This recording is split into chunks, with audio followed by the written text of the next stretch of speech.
Assalamu alaikum warahmatullahi wabarakatuh.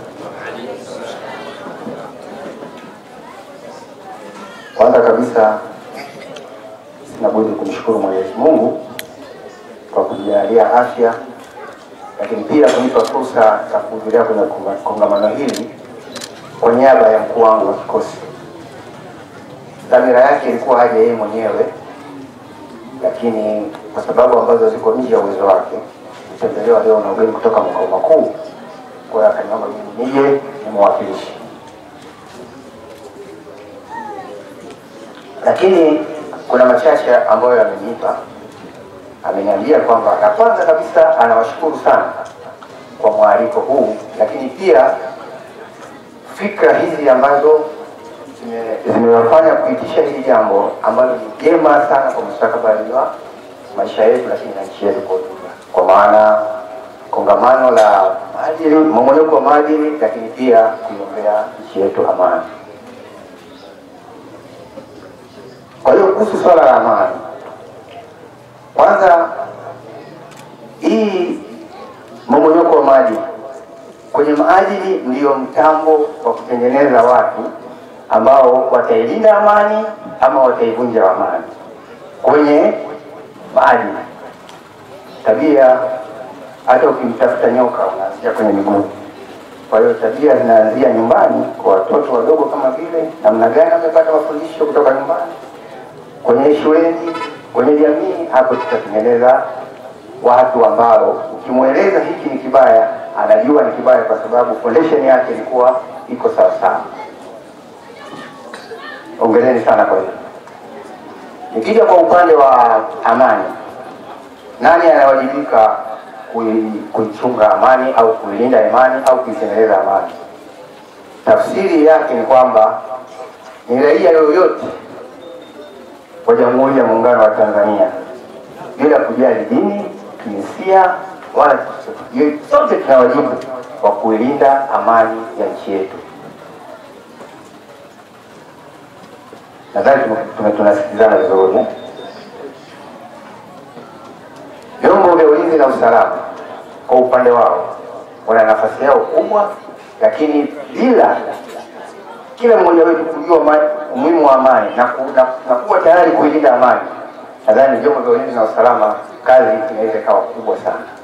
Lakini huku kwingine kukitengemaa, basi nadhani kazi ya vyombo vya ulinzi na usalama inabakia kuwa nyepesi. Kwa hiyo niwaombe tuliohudhuria na ambao hawakuhudhuria kupitia kwenu, mwafikishie ujumbe huu kwamba popote mtu alipo ajue kwamba yeye ana wajibu wa kuilinda amani ya nchi yake. Tukija kwenye swala zima la amani, waasisi wa nchi hii walitumia akili nyingi, muda mwingi, busara nyingi kuiandaa hii amani kwa muda mrefu mpaka tukafikia hapa tulipo. Lakini ninachotaka kusema, tukitetereka amani hii ikapotoka, gharama zake za kuitengeneza ni ngumu sana, na inawezekana ikachukua hata karne nzima kuja kuirudisha amani. Amani ndiyo maisha, amani ndiyo uhuru. Na bahati nzuri mimi ni Muislamu. Hebu muangalie Mtume alivyotuhusia sisi namna ya kuishi na majirani. Mpaka Mtume alidhani kwamba Jibril sasa ataniambia jirani nikifa anirithi, na akasema kulia nyumba 40, kushoto mbele nyumba 40, akiwa na maana kwamba hakubagua kwamba huyu ni ndugu yako au huyu ni Muislamu mwenzako. Yoyote aliye jirani yako, basi tunatakiwa uishi naye kwa wema. Hiyo ni amani. Je, tunasikilizana vizuri? Hiyo ni amani. Wewe hapo uliko sasa hivi, asitokee mtu akakudanganya kwamba nadhulumiwa hiki, nadhulumiwa hiki, nadhulumiwa. Hapana. Huwezi ukafanikiwa kwenye maisha yako bila kufanya kazi. Fanya kazi iliyokuwa halali, utapata riziki yako na maisha yataendelea.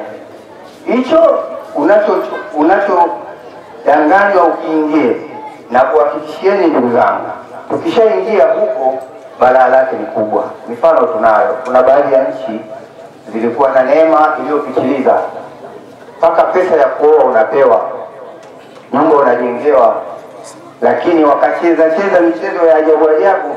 Leo hii mtu na mwanawe hawaonani, na sisi tunataka twende huko. Kwa hiyo wale wote wanaochokonoa wanaona kwamba palipobakia ni hapa. Tusikubaliane na hilo. Swala la amani ni pana, tunaweza tukazungumza hapa mpaka saa 12. Kwa kuwa nimekuwa mzungumzaji wa kwanza, itoshe kwa hayo machache. Tuzingatie kwamba tudumishe amani sasa tulipo, wakati wa uchaguzi, baada ya uchaguzi, na maisha mengine yaendelee.